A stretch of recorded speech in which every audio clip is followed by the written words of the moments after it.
Hola, ¿qué tal mis amigos de Inverter Práctico? Bienvenidos a un nuevo tutorial.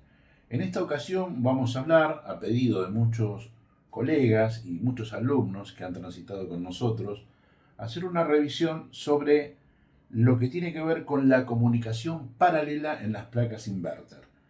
Vamos a explicar primero desde la lógica de bloques cómo es esa transición para que una placa vaya comunicándose con otra, es decir, la unidad interior con la exterior y viceversa. Y vamos a verificar después a través del circuito, con el osciloscopio, ciertas mediciones que nosotros vamos a tener que verificar cuando tengamos algún inconveniente en este tipo de comunicación. Bueno, vamos a ir ahora al bloque representado en este esquema, lo cual vamos a ver el trabajo de la comunicación paralela que existe entre una placa de la unidad externa y otra placa de la unidad interna. Ellas están conformadas, obviamente, por el microcontrolador, que es el que transmite y recepciona esa señal para cumplir su función. Van a trabajar con un driver y van a trabajar con un transceptor. Nosotros vamos a comenzar a analizar esto desde el bloque propio de la placa y les voy a ir mostrando en cada una de ellas dónde tenemos estos componentes en cada placa, ya sea la interna o la externa. Bueno, comenzando por la placa de la unidad interna, en principio mostramos aquí lo que es el microcontrolador, donde tenemos un pin TX y RX, donde tenemos la transmisión y la recepción de datos. Datos que hacen al funcionamiento del equipamiento en su conjunto. Luego nos vamos a encontrar con un driver que está conformado por distintas compuertas lógicas que vamos a analizar juntos y un transceptor que va a ser el encargado de combinar ambas señales para el funcionamiento del equipamiento. En la placa externa, dichos componentes vamos a tenerlos alojados en este lugar. Acá tenemos el microcontrolador, acá tenemos ese driver conformado por 4 compuertas lógicas y aquí el transceptor. En este lugar tenemos nosotros F1 y F2, que son los dos pines que se van a comunicar con F1 y F2 de la unidad interna. O sea que vamos a tener dos conductores que se van a acoplar a este conector y luego va a viajar hacia la unidad exterior colocándose el segundo conector en estos dos pines que tenemos acá. Acá claramente señala, si observan, donde tengo el F1. Esta flechita que tengo acá me indica que este pin es el F1, por lo tanto, el que le sigue es el F2. Bueno, cabe destacar también, cuando yo les mostraba aquí el F1 y F2, que acá tenemos dos espacios que han quedado libres, que esta placa también puede ser fabricada para un equipamiento multi-split. Si trabaja con un equipamiento multi-split, va a tener que tener 3 señales, por ejemplo, con 3 evaporadoras, 3 señales que van a converger aquí en estos lugares, donde van a tener 3 situaciones de F1 y F2, porque son 3 señales paralelas que van a trabajar con esta placa. En este caso tiene solo un conector, porque es una placa de unidad externa que trabaja con una sola unidad evaporadora. Como verán, podemos comprobar, acá tengo F2, está en paralelo con este, F1 se vincula con este y con este. Quiere decir que en paralelo yo estaría teniendo estas tres situaciones de 3 señales distintas. En este caso es solo una señal, que es la que estamos analizando hoy aquí en esta placa. Bueno, ahora vamos a comenzar con el análisis que habíamos visto en el diagrama de bloques, donde hablábamos de un componente que es capaz de combinar las señales de emisión y recepción de datos, que es el transceptor que nosotros tenemos ubicado aquí. Es un componente con 8 pines, 2 de los cuales conforman la alimentación del mismo, y después vamos a tener otros pines que interactúan con el driver, que también vamos a ver a continuación, que es este que tenemos aquí, lo vamos a analizar juntos. En la placa estaría ubicado aquí, tiene 14 pines, 2 de los cuales recuerden que es para la alimentación. Internamente está compuesto por 4 compuertas analógicas que, de acuerdo a las entradas que tengan, va a tener una salida. Esto lo vamos a analizar ahora con otro esquema para que ustedes puedan interpretarlo mucho mejor. Bueno, vamos a analizar ahora estas compuertas lógicas. Este CI tiene 4 compuertas lógicas OR, la cual vamos a tener una combinación donde tenemos 2 entradas y tenemos una salida, y esa salida va a depender de ambas entradas. Vamos a analizar una de ellas para que ustedes puedan interpretarlo. Nosotros tenemos aquí la entrada 1, este es un IN 1, este es un IN 2, y acá tenemos la salida Q, que va a ser vamos a ponerle Q1, que va a ser la salida que vamos a tener aquí en el pin número 3, que es la que va a transportar una serie de datos. ¿Cómo funciona esta compuerta? Aquellos que por ahí han visto electrónica digital seguramente lo entienden, ya lo comprenden, y algunos que no, se los voy a explicar rápidamente porque es fácil de interpretar. Nosotros tenemos una compuerta lógica como esta, donde tenemos una entrada. Recuerden que yo lo voy a dibujar acá para que los vean. Nosotros trabajamos con señales de onda cuadrada que son así,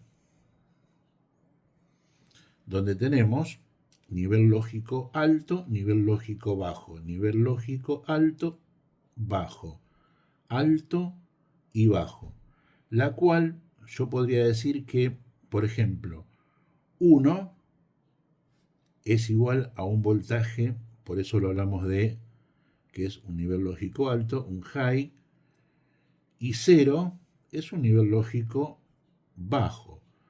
Podríamos hablar de 0 voltios, y si esto trabaja con 5 voltios, podríamos decir que 1 es igual a 5 y 0 es igual a 0 voltios.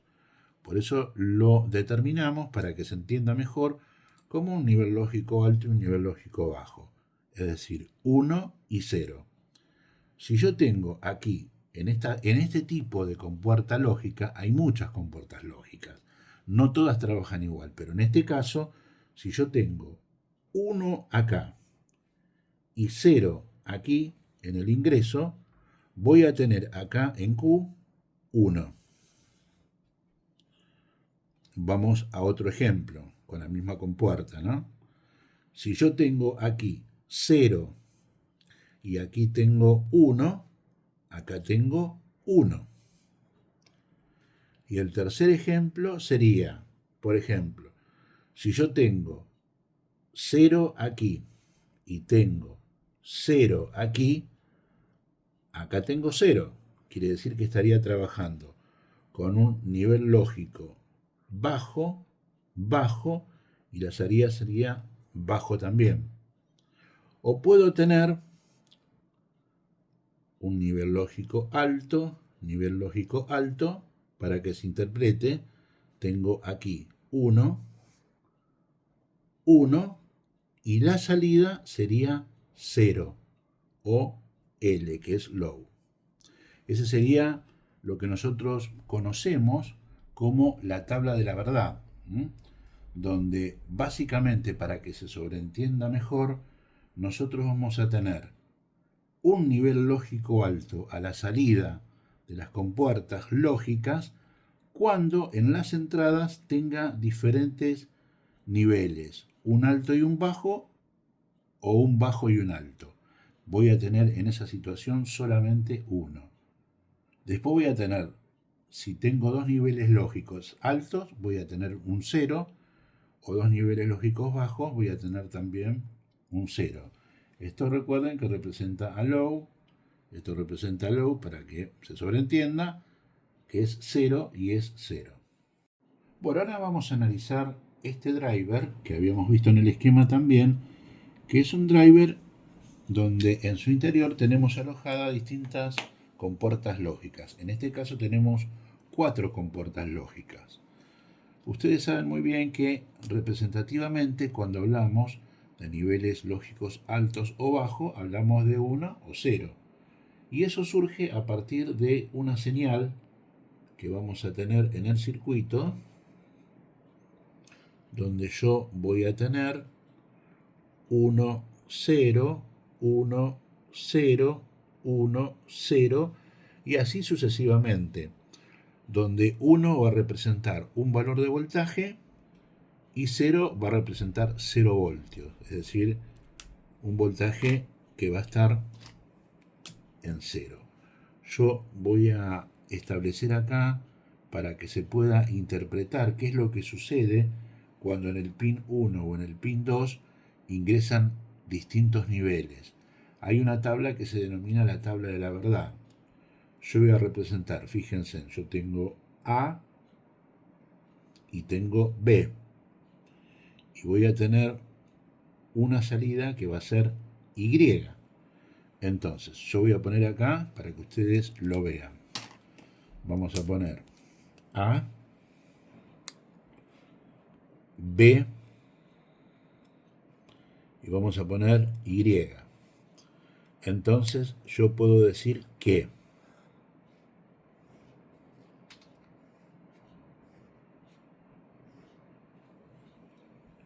si tengo en A 1 y en B tengo 0, en Y voy a tener 1.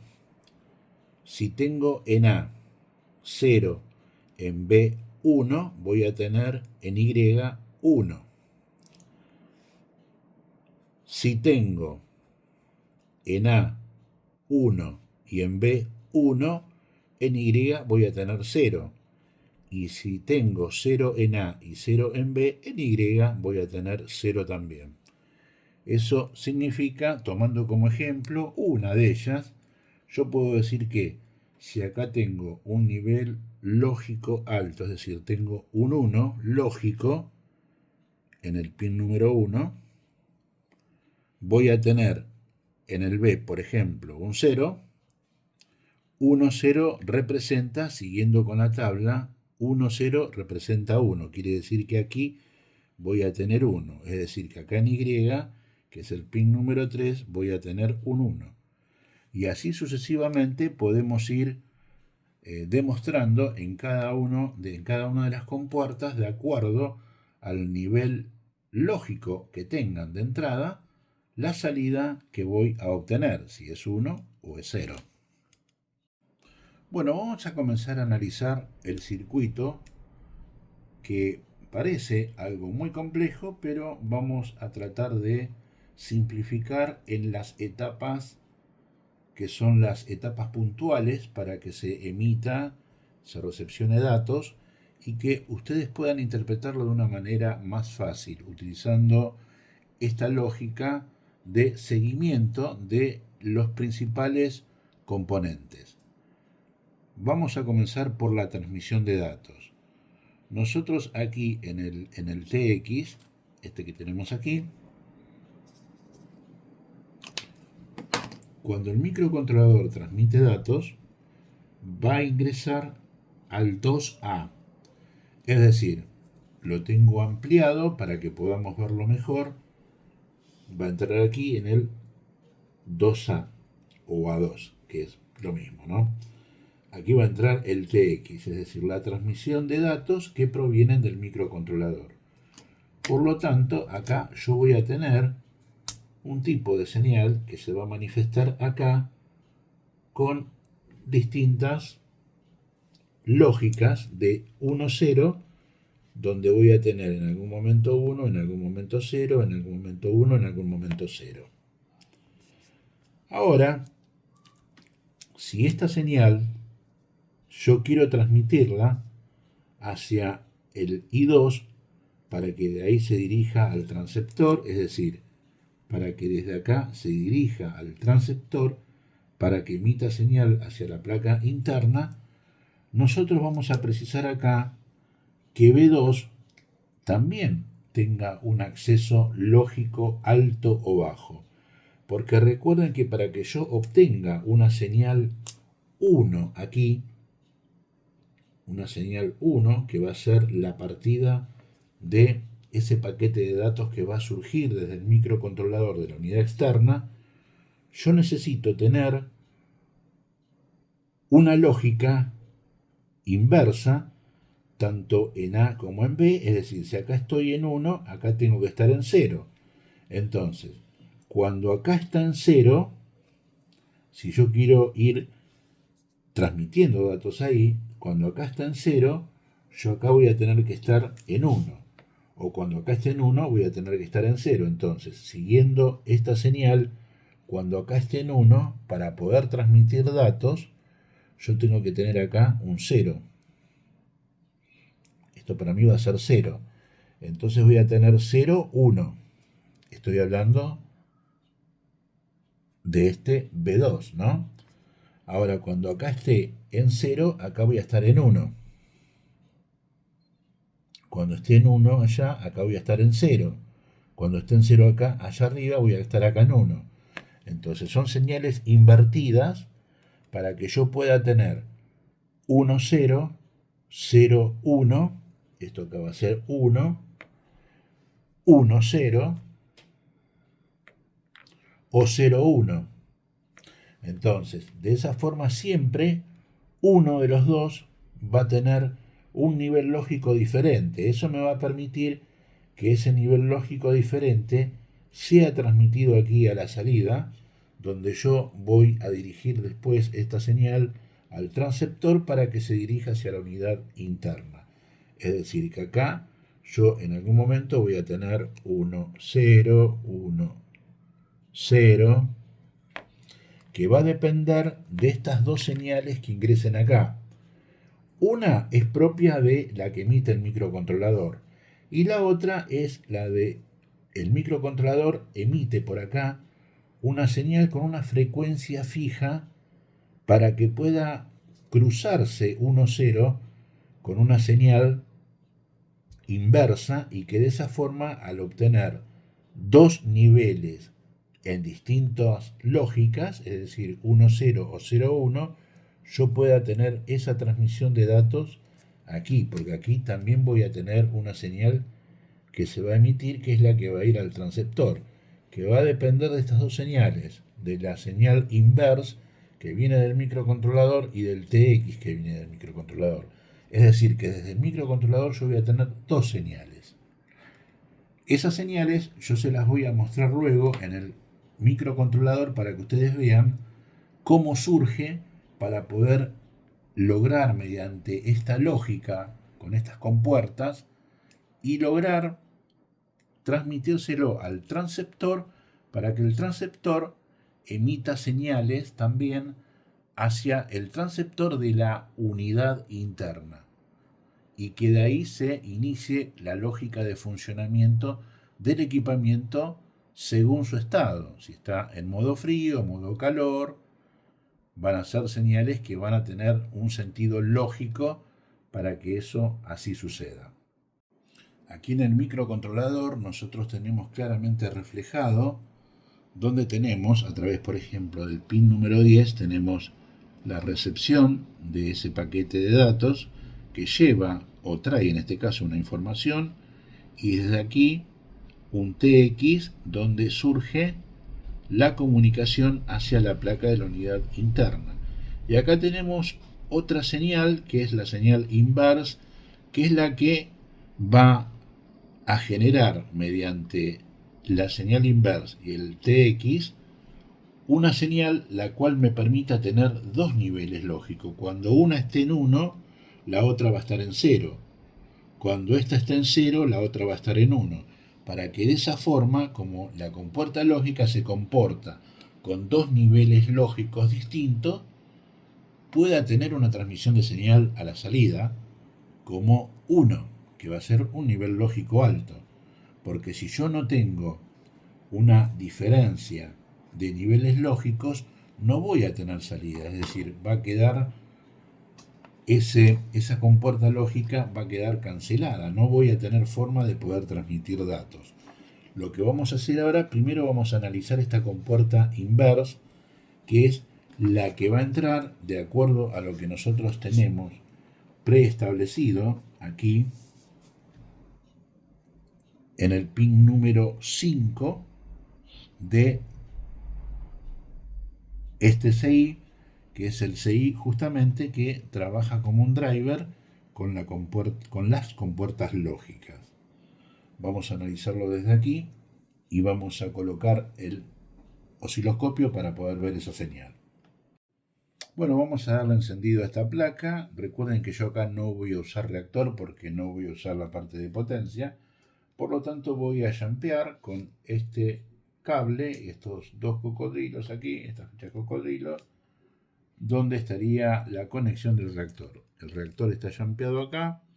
Voy a conectar acá fase neutro en la línea de entrada y voy a darle encendido a la placa aquí.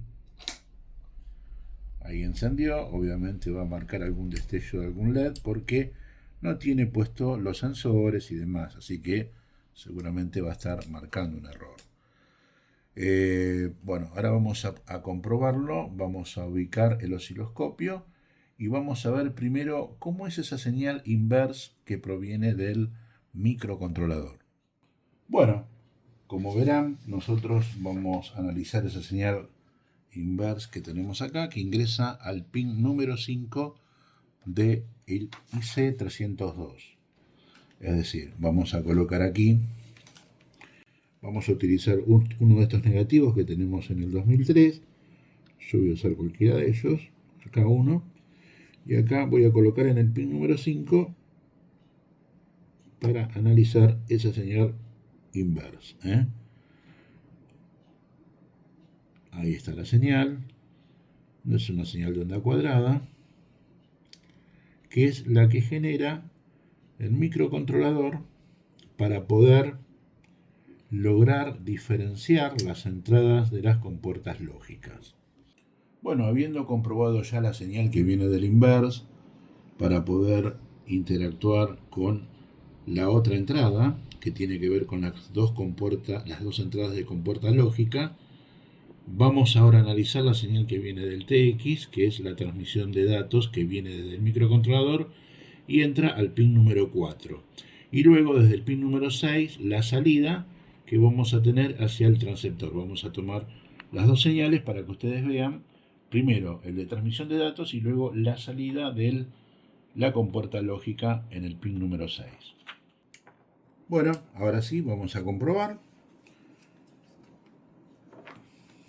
la compuerta lógica número 4, que es por donde ingresan los datos desde el microcontrolador.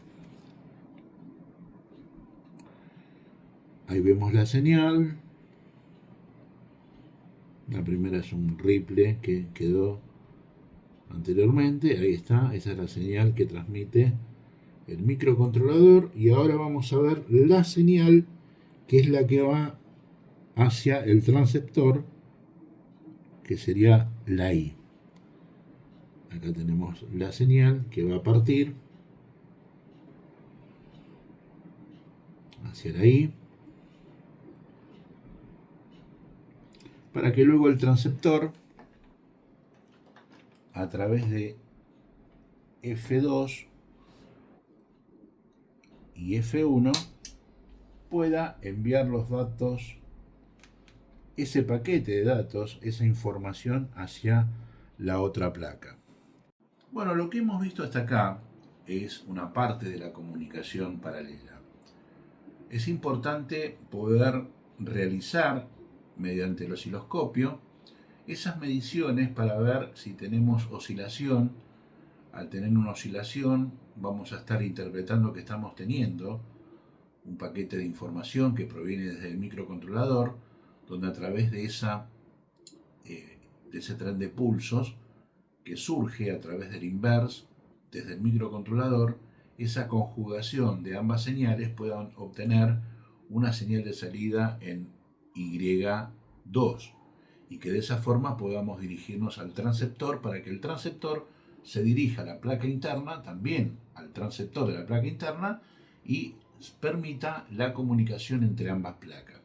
Yo les voy a mostrar algo muy práctico que a ustedes les va a servir para ver si el sistema de comunicación está funcionando con un paquete de datos que surja a partir de F1 y F2. Nosotros podemos colocar un LED.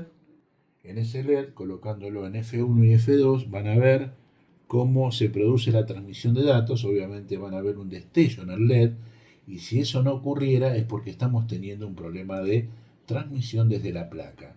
Y ahí vamos a tener que evaluar, de acuerdo a lo que vimos, si estamos teniendo un problema en el transceptor o estamos teniendo un problema en el ingreso de las puertas lógicas de ese driver que se encarga de alimentar al transceptor con señales que provienen desde el inverse y desde el TX, desde el microcontrolador.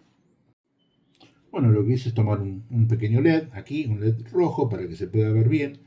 Yo esto lo voy a poner en F1 y F2, no importa la posición. Saben que ustedes tienen un lado positivo y un lado negativo, no importa la posición.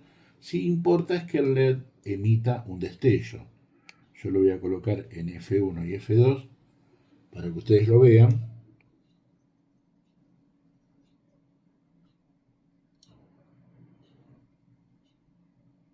Y ahí van a ver cómo está destellando el LED, indicando que estamos teniendo una señal de pulsos. Quiere decir que podemos destacar aquí que el funcionamiento del transceptor y del driver con las compuertas lógicas están trabajando correctamente, están operando normalmente, y de esa forma podemos admitir que estamos teniendo una comunicación hacia la unidad interna.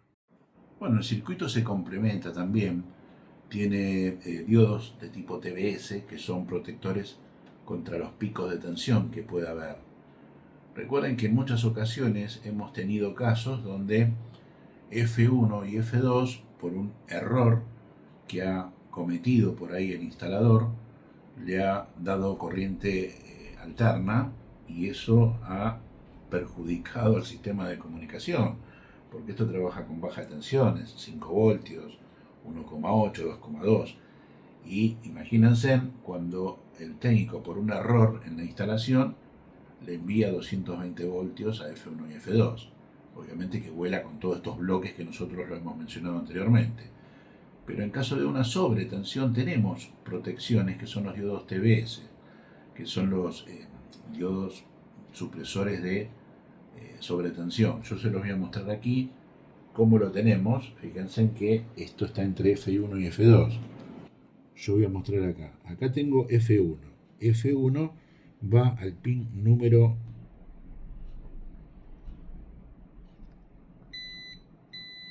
acá. Va al pin número 6, y ahora F2 va al pin número 7 de el transceptor. Ambos están siendo controlados por este diodo TBS que tengo acá, para que en caso de alguna sobretensión que pueda ingresar se ponga en corto este diodo y no deje avanzar el TBS hacia los componentes como un método de prevención. Fíjense en que este está conectado a esta parte del diodo y esta otra parte aquí, es decir que tanto F1 como F2 están protegidos por este TBS. También tienen otras protecciones que descargan al negativo, que son dos diodos TBS que tengo acá, representados en el plano que ahora a continuación vamos a ver, y vamos a finalizar con este tutorial para lograr interpretarlo ahora desde la lógica de un diagrama de distribución que tenemos aquí y entender mejor el funcionamiento de la comunicación paralela. Bueno, para concluir con este tutorial, que lo hemos hecho muy básico para que se pueda entender cuáles son los componentes que intervienen aquí, más allá de la complejidad teórica que uno pueda analizar desde la lógica misma de los componentes. Tratamos de hacerlo de una forma somera, obviamente que esto incluye algunas temáticas más profundas que no la brindamos porque recuerden que nosotros tenemos un módulo 2 donde analizamos los componentes de una forma más exhaustiva. Pero para que ustedes, donde muchos de ustedes me han preguntado sobre esta comunicación serial paralela, cómo funciona, bueno, hemos mencionado los componentes principales que trabajan en esa comunicación paralela. Hemos visto de una forma muy básica cómo se comportan las compuertas lógicas y cómo es el trabajo del transceptor que va a llevar a través de una comunicación receptora y transmisora de una placa a otra. Recuerden que ambas placas tienen los mismos componentes, tanto la placa de la unidad externa como de la unidad interna. Acá para concluir, ya hemos visto que tenemos una señal inverse. ¿Para qué servía esa señal inverse? Yo la voy a tener aquí. Esto corresponde a la señal de transmisión de datos. Esto que tengo acá. Esto es transmisión de datos. Y esto que tengo acá corresponde a la recepción de datos.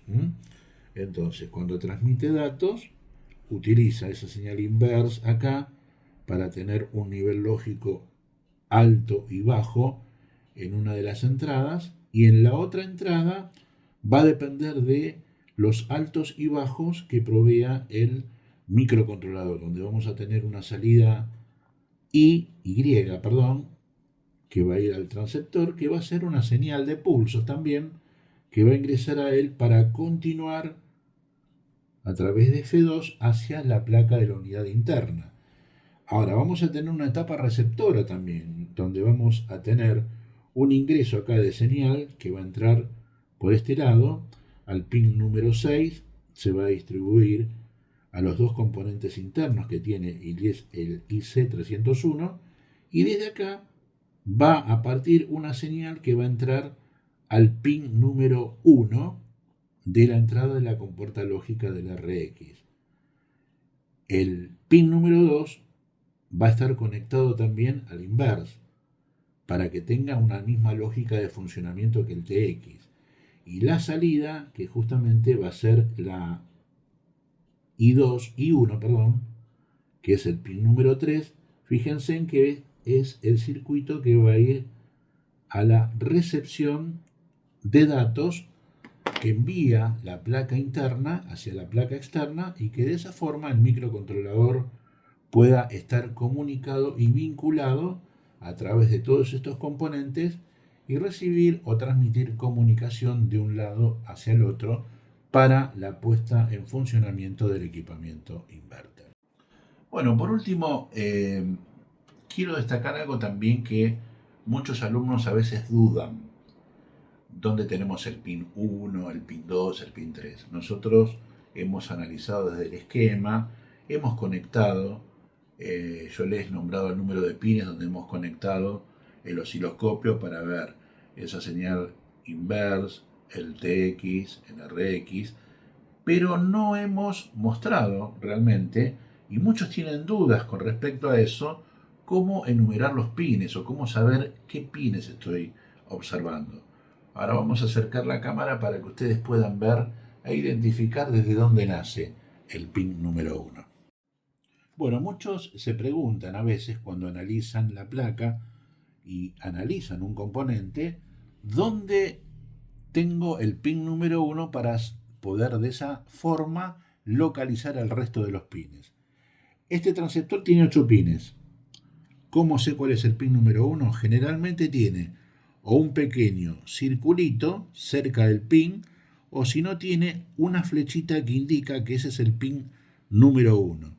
¿Cómo contamos? Bueno, si acá tenemos el pin número 1, contamos 1, 2, 3, 4, 5, 6, 7, 8.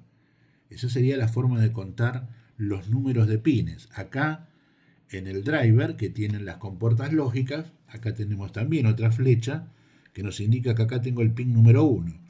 Si este es 1, este es 2, 3, 4, 5, 6, 7, 8, 9, 10, 11, 12, 13, 14. Y de esa forma ustedes van a poder localizar de una forma fácil cuando lo comparen con el esquema y vean cómo circula ese tren de pulsos que van a ir desde un componente hacia otro, a cuáles pines entran y ahí van a poder ubicarlo directamente en la placa. Por eso quería mostrarle, porque muchos me consultan, como yo he usado hoy el osciloscopio y le dije, lo pongo en el pin número 3, lo pongo en el pin número 4, bueno, ¿cómo localizamos esos pines? Primero, pin 1 mediante esa flechita o un circulito que tiene en uno de los ángulos. Bueno, mis amigos de Inverter Práctico, espero que les haya gustado este tutorial que tiene que ver con la comunicación paralela en las placas Samsung. Hemos, de alguna forma, demostrado a través de un circuito que tiene su complejidad, pero lo hemos visto de una forma somera, con los componentes principales que intervienen a la hora de tener esa comunicación paralela entre la placa de la unidad interior y la placa de la unidad exterior. Recuerden que el próximo lunes 8 de junio estamos iniciando un nuevo módulo 1.